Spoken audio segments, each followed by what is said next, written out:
My name is Dr. Ponnanna.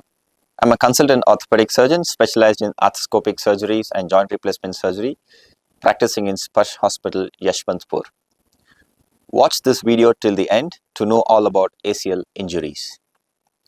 ACL is a ligament which is present between your knee joint, which gives stability to the knee joint and prevents the knee joint from moving forwards and also rotating on itself. ACL is one of the most commonly injured ligament, most commonly seen in young active individuals and athletes and football players or any sort of sporting activities. So the common way to injure your ligament is a fall or a twisting injury.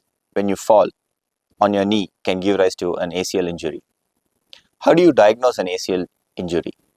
Immediately after the fall, you develop pain, swelling, and you have difficulty in moving your knee. Also, you have difficulty in walking, and you have some sort of instability when you try to put weight on your leg and walk. So once you have the symptoms, it's better to visit an orthopedic surgeon, and with thorough clinical examination supported by a radiological investigation in the form of an X-ray and MRI, we come to a diagnosis of an ACL tear.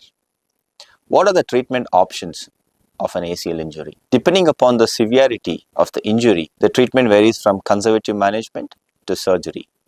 Acute sprains can be treated conservatively in the form of a brace with proper physiotherapy protocol and rest, and you can get back to your normal activities over a period of time.